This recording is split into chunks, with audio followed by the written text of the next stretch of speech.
नमस्कार दोस्तों, स्वागत है आपका आपके अपनी YouTube channel job with PD में। दोस्तों, आज इस क्लास के माध्यम से अपने सेकंड चैप्टर जो कि है बहुपद, इसका इंट्रोडक्शन पार्ट करेंगे। हमने चैप्टर फर्स्ट जो कि वास्तविक संख्याएं वो कंप्लीट कर लिया है। अगर आपने वो नहीं देखा तो उसका लिंक आपको नीचे डिस्क्रिप्शन और कमेंट बॉक्स में मिल जाएगा, तो आप वहां से चैप्टर फर्स्ट एक बार जरूर देख लेना। आज की क्लास बहुत ज़्यादा इंपॉर्टेंट रहेगी, तो आप इस क्लास को ज़्यादा से ज़्यादा लाइक और शेयर भी आप जरूर कर देना। तो चलिए शुरू करते हैं आज की अपनी क्लास। चैप्टर सेकंड है जिसका नाम है बहुपद। सबसे पहले बात आती है कि बहुपद कहते किसे, यानी बहुपद की परिभाषा क्या है। तो बहुपद की परिभाषा है ऐसे बीजीय व्यंजक है जिनमें चरों की घात क्या हो, सदैव एक पूर्ण संख्या हो। ठीक है, उन्हें हम क्या कहते हैं, बहुपद कहते हैं। मैं वापस रिपीट कर रहा हूं और इसको डिटेल से भी समझाऊंगा।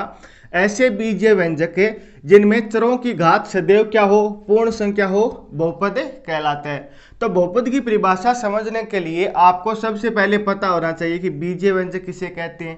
ठीक है, चर किसे कहते हैं, चर की घात क्या होती है, पूर्ण संख्या के बारे में तो आप जानते हैं। ठीक है, क्योंकि पूर्ण संख्या कहाँ से स्टार्ट होती है, 0 से स्टार्ट होती है, यानी 0, 1, 2, 3, 4, 5।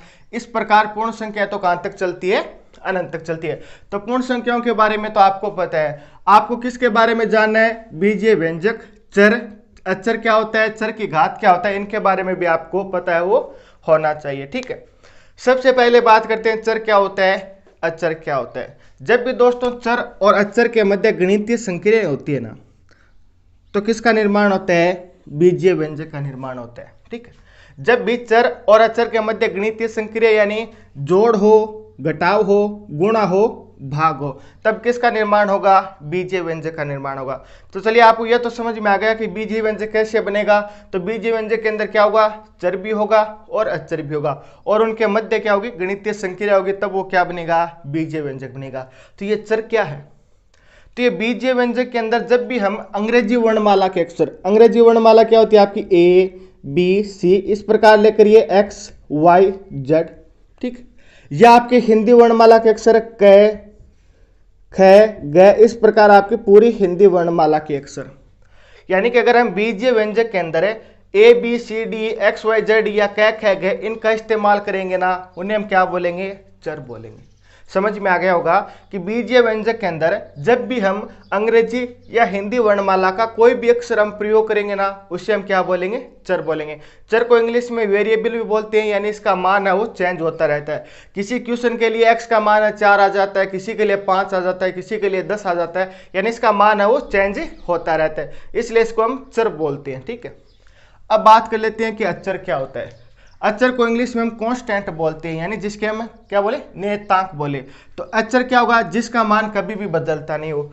मान किसका नहीं बदलता है, जैसे एक है, एक का किसी भी क्वेश्चन के अंदर एक का प्रयोग हो तो एक का मान तो एक रहेगा, ऐसे थोड़े किसी क्वेश्चन के अंदर एक का मान 5 हो जाएगा। ठीक है, यानी कि 1 हो, 2 हो, इस प्रकार कोई भी आपकी गणित की संख्या है ना, अचर के अंदर आता है। ठीक है, जैसे √7 हो गया, 22/7 जिसे हम पाई बोलते हैं, जिन जिनका भी मान क्या होता है, निश्चित रहता है, जिनका मान कभी भी नहीं बदलता है, जैसे जो आपकी क्या होती है, गणितीय संख्या होती है, इनको हम क्या बोलते हैं, अचर बोलते हैं। अब आपको समझ में आ गया होगा कि चर क्या होगा, यानी जिसका मान बदलता रहता है, यानी हिंदी या अंग्रेजी वर्णमाला का कोई भी अक्षर होगा बीजीय व्यंजक के अंदर, वो क्या हो जाएगा, चर हो जाएगा।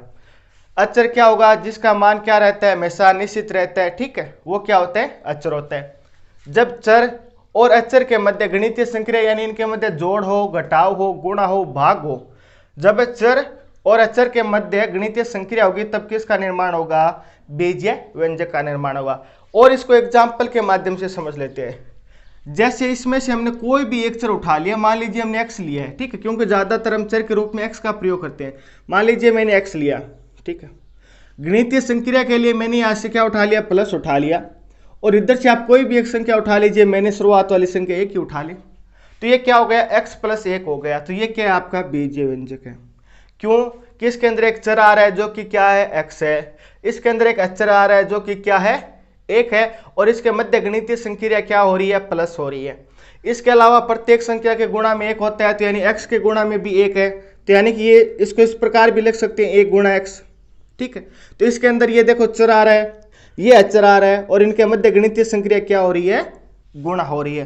तो यानी कि ये भी एक का क्या हो गया आपका बीजीय व्यंजक हो गया। तो बीजीय व्यंजक की आपको परिभाषा वो समझ में आ गई होगी। और एग्जाम्पल से समझ लेते हैं। मान लीजिए मैंने लिखा 2x² - 3, मैं पूछूं क्या ये बीजीय व्यंजक है क्या, तब आप बोलोगे सर ये बीजीय व्यंजक है। क्यों? कि इसमें चर भी आ रहा है, अचर भी आ रहा है, गणितीय संक्रिया यानी यहाँ पे घटाव हो रहा है और इन दोनों के मध्य क्या हो रहा है, गुणा हो रहा है। तो यानी कि आपका बीजीय व्यंजक है। मैं आपसे ऐसे पूछ लूं किस बीजीय व्यंजक के अंदर चर क्या है, तब आप बोलोगे सर चर कितना, यहाँ पे x है, एक ही चर है, ठीक है। और इसकी घात कितनी है चर की, तब आप बोलोगे सर चर की घात कितनी है, यहाँ पे 2 है, ठीक है। ये बातें आपको समझ में आ गई होगी।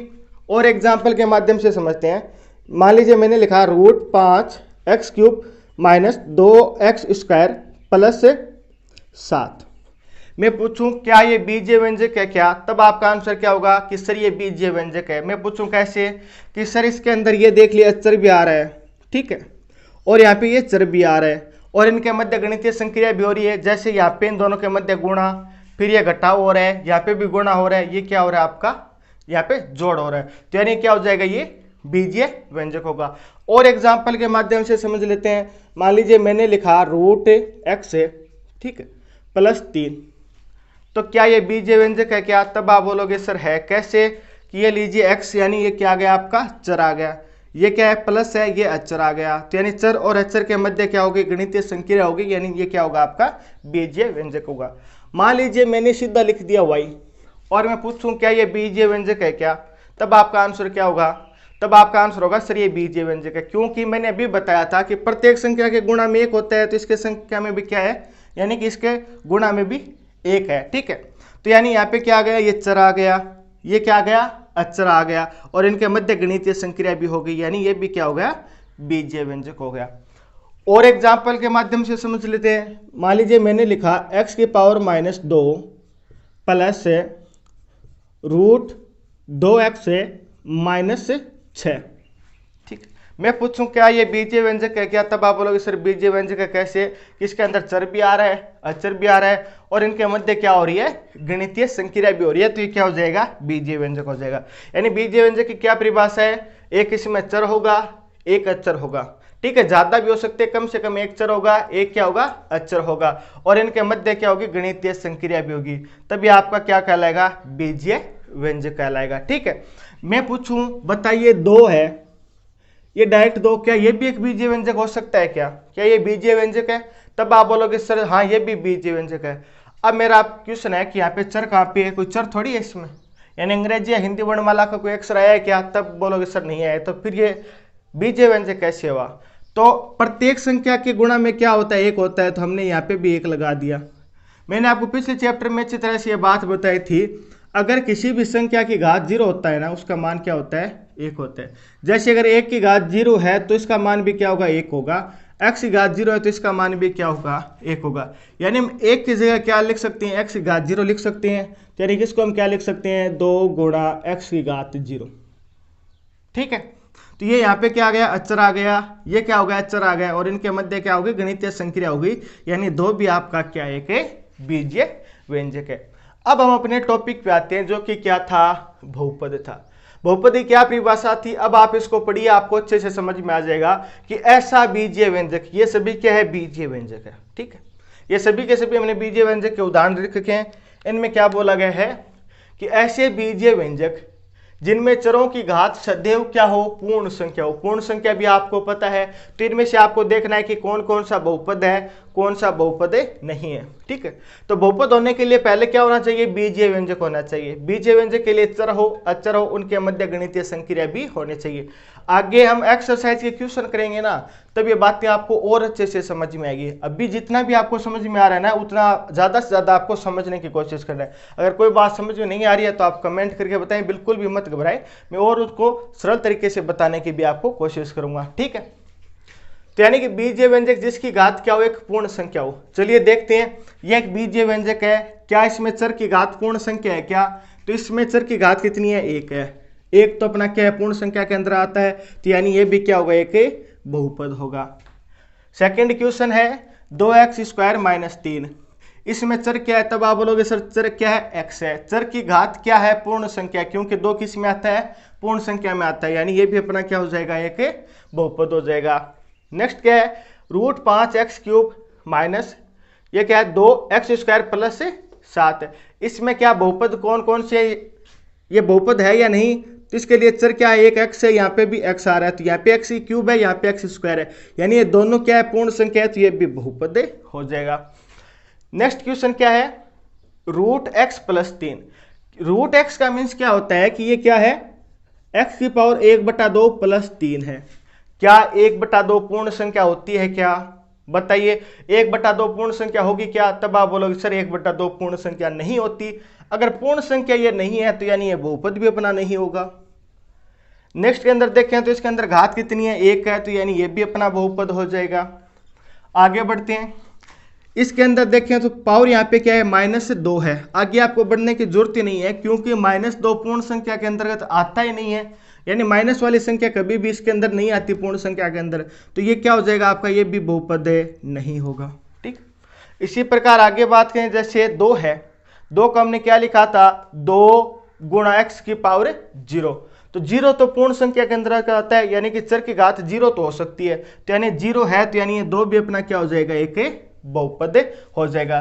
तब आपको समझ में आ गया होगा कि बहुपद क्या होता है। हमें कैसे पता चलेगा कि कोई बीजीय व्यंजक है वो बहुपद है या नहीं, तो इसके लिए आपको देखना है कि घात है वो पूर्ण संख्या है तब तो बहुपद है, अगर पूर्ण संख्या नहीं है तो वो बहुपद नहीं होगा। तो चलिए अब आगे हम बात कर लेते हैं कि बहुपद है वो कितने प्रकार के होते हैं, बहुपद के शून्यक क्या होते हैं, कैसे हम शून्यक निकालते हैं, ठीक है, उनके बारे में हम चर्चा करते हैं। अब हम बहुपद के प्रकार की बात कर लेते हैं। यह बहुपद के प्रकार है ना, जो चर राशि है उसके घात के आधार पर हम बात करेंगे, ठीक है। चर राशि कौन सी होती है, जो कि XYZ आपके यानी कि हिंदी या अंग्रेजी वर्णमाला का कोई भी अक्षर होगा ना, वो क्या कहलाता है, चर कहलाता है। तो यानी उसके घात के आधार पर हम बात कर लेते हैं कि बहुपद कितने प्रकार के कौन कौन से होते हैं। जैसे सबसे पहले आपका आता है रेखीय बहुपद। इसके अंदर जो चर राशि होगी ना उसकी घात क्या होगी, 1 होगी। जैसे मैंने लिख दिया x, तो x की घात क्या है, 1 है, तो यानी क्या है, रेखीय बहुपद है। मैंने लिखा x - 3 y + 4, ठीक, 5x - 7। आप देखेंगे कि इनमें चर क्या है, x है, तो यहाँ पे x की घात क्या है, 1 है, तो ये क्या हो जाएगा, रेखीय बहुपद। अगला क्या है, बीजीय व्यंजक या बहुपद क्या है, x - 3 है, इसकी घात क्या है, 1 है, तो यानी क्या हो गया, रेखीय बहुपद। यहाँ पे चर क्या है, y की घात कितनी है, 1 है, तो ये क्या हो गया आपका रेखीय बहुपद। इसी प्रकार 5x, x की घात कितनी है, 1 है, तो ये क्या हो जाएगा, रेखीय बहुपद हो जाएगा। आगे मैं लिख दूं 2x² - 3x + 7 और पूछूं क्या ये रेखीय बहुपद है क्या, तब आपका आंसर क्या होगा कि सर ये रेखीय बहुपद नहीं है, क्योंकि यहाँ पे जो चर x है ना इसकी अधिकतम घात क्या आ रही है, 2 आ रही है, ठीक है। लेकिन रेखीय बहुपद के अंदर अधिकतम घात कितनी आनी चाहिए, 1 आनी चाहिए। तो ये आपको ध्यान में रखना है कि अधिकतम घात हो, एक क्या हो उसके अंदर अधिकतम घात हो। यहाँ पे अधिकतम घात कितनी है, 2 है, तो ये क्या हो जाएगा आपका द्विघात बहुपद हो जाएगा। ये बात आपको समझ में आ गई होगी कि रेखीय बहुपद होगा उसकी अधिकतम घात कितनी हो सकती है, 1 हो सकती है। द्विघात बहुपद होगा तो उसकी अधिकतम घात क्या हो सकती है, 2 हो सकती है। इसी प्रकार हम और एग्जाम्पल देख लेते हैं। ये लीजिए 2 ही 2 क्यों लेते हैं, कोई और संख्या लेते हैं, जैसे √3 x² + 1। यहाँ पे चर क्या है, x है, और x की अधिकतम घात कितनी है, 2 है, तो ये क्या हो जाएगा, द्विघात बहुपद हो जाएगा। इसी प्रकार कोई आप और एग्जाम्पल ले लीजिए, जैसे 4x² - 3x + √2, तो ये भी क्या हो जाएगा आपका द्विघात बहुपद हो जाएगा, क्योंकि चर की अधिकतम घात कितनी आ रही है, 2 आ रही है। समझ गए हैं कि द्विघात बहुपद क्या होता है, रेखीय बहुपद क्या होता है। त्रिघात बहुपद की बात कर लेते हैं। तो त्रिघात बहुपद के अंदर क्या होती है, घात है वो अधिकतम 3 होती है। जैसे 4x³ + 3x² - 8, इसके अंदर अधिकतम घात कितनी है, 3 है, तो ये क्या हो जाएगा, त्रिघात बहुपद हो जाएगा। इसी प्रकार कोई और एग्जाम्पल लिख लेते हैं, जैसे 5x² + 3x³ - 2, तो इस बहुपद के अंदर अधिकतम घात कितनी है? 3 है। ठीक है, ये एक व्यवस्थित बहुपद नहीं है, लेकिन ये फिर भी क्या है, एक बहुपद है और इस बहुपद की अधिकतम घात कितनी है? 3 है। तो ये क्या हो जाएगा? त्रिघात बहुपद हो जाएगा। हम घात के आधार पर बहुपदों की बात कर रहे हैं। ठीक है, तो अधिकतम घात हो उतने क्या हो जाते हैं उसके अंदर, उतनी घात का वो बहुपद हो जाएगा। अब बात आती है शून्य बहुपद। ठीक है, यानी कि इस बहुपद के अंदर क्या होगी कि जो चर राशि है ना उसकी घात क्या होती है? 0 होती है। जैसे मैंने लिखा 2 भी क्या एक बहुपद है। ठीक है, इसमें चर तो है नहीं, तो हम क्या मान सकते हैं? 2 गुणा 1 मान सकते हैं। एक की जगह हम क्या लिख सकते हैं? 2 गुणा x की पावर 0। तो ये लीजिए, जो चर है उसकी घात क्या है? 0 है, तो ये क्या हो जाएगा? शून्य बहुपद हो जाएगा। इसी प्रकार कोई और संख्या ले लीजिए, जैसे -5 हो गया, 5 हो गया, 10 हो गया, क्योंकि इनके प्रत्येक में क्या होता है? गुणा में 1 होता है। ठीक है, इन सभी के गुणा में 1 होता है। और एक की जगह हम क्या लिख सकते हैं? x की पावर 0 या y की पावर 0 या z की पावर 0, कोई भी चर लेके उसकी पावर 0 लगा सकते हैं। तो वो क्या हो जाएगा? आपका शून्य बहुपद हो जाएगा। इसी के अंदर आपको एक बात और ध्यान रखनी है, कई बार ये भी पूछ लिया जाता है कि इस बहुपद के अंदर कितने चर है। ठीक है, जैसे यहाँ पे तो सिर्फ और सिर्फ एक चर आ रहा है x, तो यानी यहाँ पे एक चर है, ये भी एक चर है, ये भी एक है, ये भी एक है। ठीक है, इसी प्रकार इसमें भी एक चर आ रहा है, इसमें भी एक आ रहा है, इसमें भी, ये देख ली x तो एक है ना। ठीक है, x तो एक ही है। इसी प्रकार ये भी x है। अगर कहीं पे भी 2 चर होता तो क्या लिखा था? 2x² plus 3y minus 2। तो यहाँ पे एक चर x है, एक चर क्या है? y। तो ये भी आपको ध्यान में रखना है कि ऐसा भी पूछा जा सकता है कि यहाँ पे कितने चर है या चर कौन सा है। चर कौन सा है? तो x है। और मतलब चर कितनी है? तो यहाँ पे x क्या है? एक ही है, तो आपका एक चर हो जाएगा। यहाँ पे अगर पूछ लिया जाता कि चर कितनी है, तो यहाँ पे x एक है, y एक है, यानी चर कितनी है? 2 है। ठीक है, ये हमने पढ़ लिया कि घात के आधार पर आपके बहुपद कौन कौन से होते हैं। अब हम बात कर लेते हैं बहुपद के शून्यांक के बारे में। दोस्तों, अब हम बात करेंगे बहुपद के शून्यांक को लेकर कि बहुपद के शून्यांक क्या होते हैं। तो सबसे पहले हम शून्यांक की बात कर लेते हैं। तो शून्यांक क्या होता है कि चर का वह मान जिस पर बहुपद की वैल्यू क्या हो जाए? शून्य हो जाए। मान लीजिए ये एक बहुपद है। ठीक है, मान लीजिए क्या ये बहुपद ही है। ठीक है, अगर इस बहुपद के अंदर हम ऐसी कौन सी संख्या रखें कि जिससे इसका मान क्या हो जाए? 0 हो जाए, तो वही आपका क्या हो जाएगा? बहुपद का शून्यांक हो जाएगा। इसी प्रकार ये आपका बहुपद है, यहाँ पे चर क्या है? x है, तो यानी चर की जगह ऐसे हम कौन सी संख्या रखें जिससे इस पूरे बहुपद का मान 0 हो जाए? तो वही आपका क्या हो जाएगा? बहुपद का शून्यांक हो जाएगा। ठीक है, बहुपद के शून्यांक कैसे निकालते हैं हमने क्लास 9th में सीखा है। मैं एक बार और बता देता हूं, आगे हम जब अभी अपने एक्सरसाइज 2.2 करेंगे ना, उनमें भी क्या है? बहुपद के शून्यांक हम निकालेंगे। ठीक है, तो एक बार मैं आपको थोड़ा सा और बता देता हूं। जैसे एक ये रेखीय बहुपद है, इसके हमें क्या निकालने हैं? शून्यांक निकालने हैं। तो शून्यांक निकालने के लिए हम क्या करेंगे? इसको 0 के बराबर रख देंगे। 5x - 5 बराबर 0।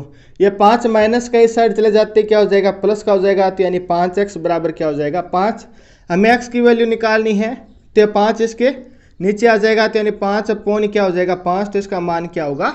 1 आ जाएगा। x का मान 1 आया है, यानी कि इस बहुपद का जो शून्यांक है ना वो क्या है? 1 है। यानी 1 रखते ही ये बहुपद क्या हो जाएगा? शून्य हो जाएगा। आप रख के चेक कर लीजिए। 5, x की जगह 1 रखना है, फिर माइनस का 5, 5 गुणा 5, तो ये क्या होता है? 5, फिर ये कितना? माइनस का 5 है, और बराबर में 5 में से 5 कटेगा तो कितना आ जाएगा? 0 हो जाएगा। ठीक है, यानी कि हमने 1 रखा, तब यहाँ पे मान बहुपद का हमें कितना मिला? 0 मिला। तो 1 अपना क्या हो जाएगा? बहुपद का शून्यांक हो जाएगा।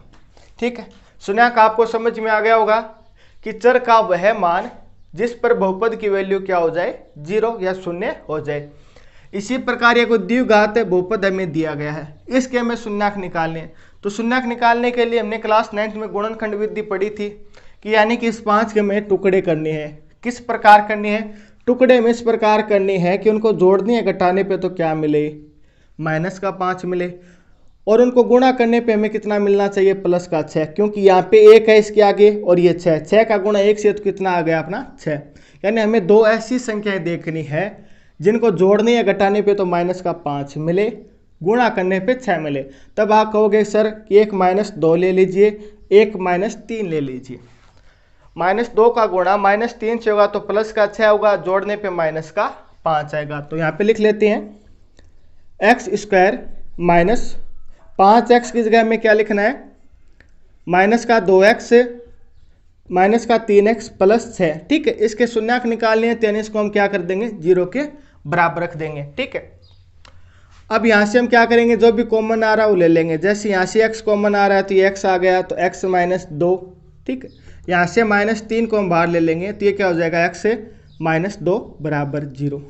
यहाँ से भी x -2 दोनों जगह यानी बाहर आ जाएगा, तो x -2 हमने यहाँ से कॉमन ले लिया तो ये क्या बचा, x -3 बराबर में 0। एक बार तो 0 के बराबर ये मान रख देंगे और एक बार 0 के बराबर ये मान रख देंगे, तो यानी कि x से -2 बराबर 0, तो x का मान कितना आ जाएगा, 2। ठीक, इसी प्रकार x -3 बराबर 0, तो x का मान कितना आ जाएगा, 3। यानी कि ये जो बहुपद है ना, ये बहुपद, इसके शून्यक हमें क्या मिली है, एक 2 मिला है और एक 3 मिला है। यानी कि इस बहुपद के अंदर आप चाहे 2 रखो या आप 3 रख लीजिए। ठीक है, या बारी बारी से दोनों को रखेंगे ना, तो इस बहुपद का मान हमें क्या मिलेगा, 0 मिलेगा। आप रख के भी चेक कर सकती हैं।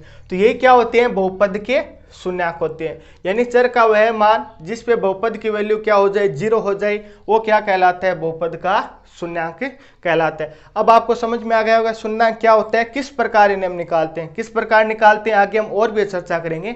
मैंने सिर्फ आपको एक एग्जाम्पल के माध्यम से समझाने की कोशिश की है। अब हमें क्या करना है, ये शून्यक है ना, इनका हमें ज्यामितीय अर्थ है ना वो भी पता होना चाहिए। ज्यामितीय अर्थ का मीन्स क्या है कि इन शून्यक को हम ग्राफ के ऊपर किस प्रकार प्रदर्शित करते हैं। ठीक है, ग्राफ तो आपको बनाना आता होगा, जिस प्रकार ये ग्राफ होता है। ठीक है, इस ग्राफ के ऊपर इन शून्यकों को हम किस प्रकार प्रदर्शित करते हैं, ये क्या होता है, इसका ज्यामितीय अर्थ होता है। तो ये भी आपको पता होना चाहिए, क्योंकि जो आपकी एक्सरसाइज 2.1 है ना, वो पूरी की पूरी इसी के ऊपर आधारित है कि जो शून्यक है ना उसको हमें क्या करना है, ज्यामितीय अर्थ के अंदर बताना है कि इसका ज्यामितीय अर्थ क्या होता है। तो चलिए इस पे हम चर्चा कर लेते हैं। अब दोस्तों हम बात करेंगे कि शून्यकों का, जो बहुपद के शून्यक है ना, उनका ज्यामितीय अर्थ क्या होता है। मैंने भी आपको बताया था कि ज्यामितीय अर्थ का मीन्स क्या है कि इसके जो शून्यक है ना उसको हम ग्राफ के ऊपर किस प्रकार प्रदर्शित कर सकते हैं। ये इसका क्या होता है, ज्यामितीय अर्थ होता है। मान लीजिए कि आपके पास कोई भी बहुपद है, ये बहुपद है। ठीक है, 5x - 5 है। हमें क्या करना है, इसको ग्राफ के ऊपर प्रदर्शित करना है। इसके लिए हमें क्या निकालना होगा, इसका शून्यक निकालना होगा। शून्यक किस प्रकार निकालेंगे, मैंने आपको भी बताया था, ये 5x - 5 है, इसको 0 के बराबर रख देंगे।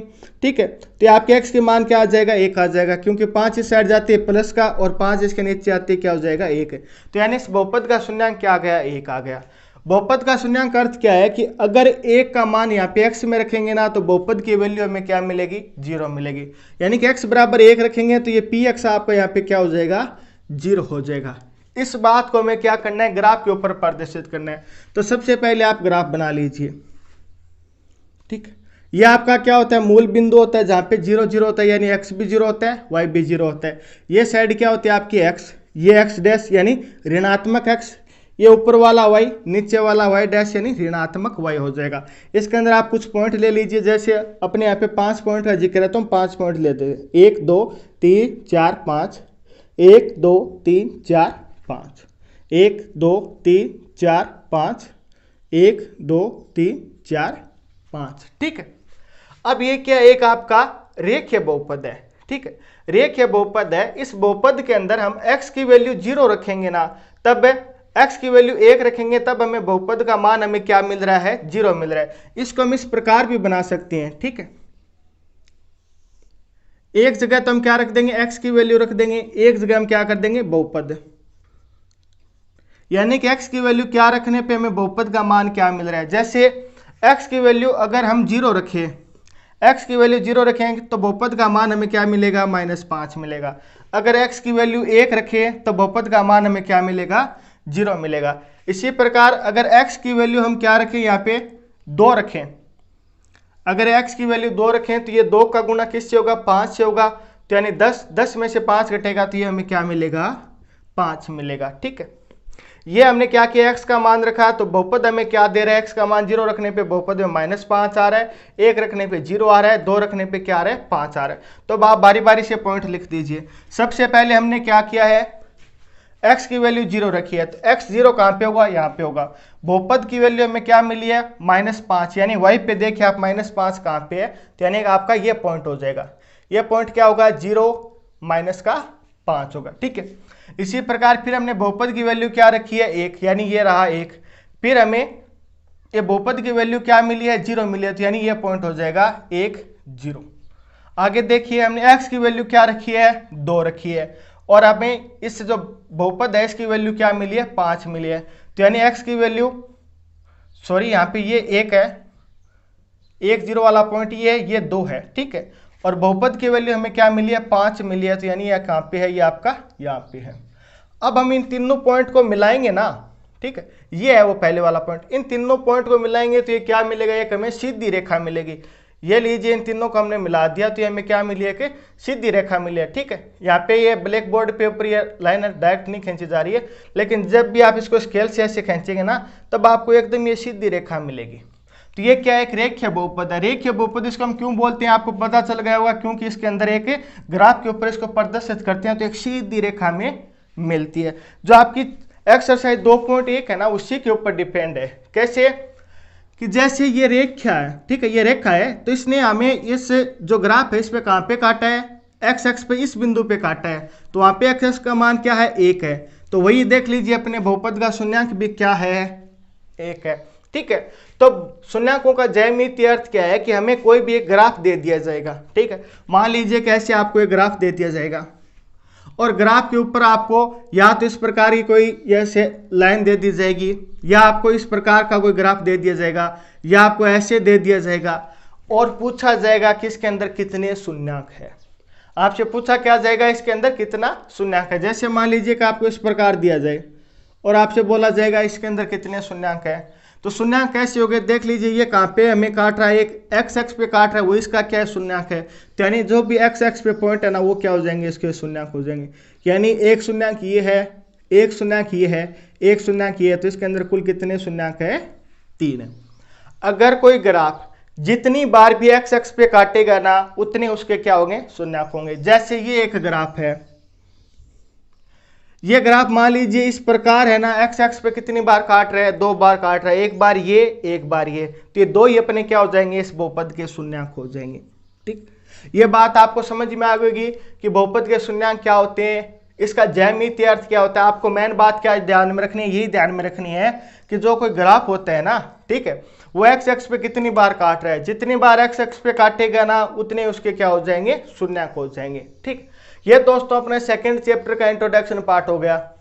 हमने बहुपद के बारे में बात की, बहुपद क्या होता है, ठीक है, बहुपद कितने प्रकार के होते हैं, बीजीय व्यंजक क्या होगा, चर क्या होगा, अचर क्या होगी, बहुपद के शून्यांक क्या होंगे, ठीक है, इसका ज्यामितीय अर्थ क्या होगा, इन सभी के बारे में हमने अच्छे से बात की है। अगर कुछ भी आपको समझ में नहीं आया तो आप नीचे कमेंट करके आप जरूर बता देना। अगर आपको सब कुछ समझ में आ रहा है, क्लास अच्छी लगी तो लाइक शेयर करके आप नीचे कमेंट करके भी जरूर बताना। फिर मुलाकात होगी इसी प्रकार एक और बेहतरीन क्लास के साथ। तब तक आप हंसते रहना, मुस्कुराते रहना, देखते रहना जॉब विद पीडी। जय हिंद, जय भारत।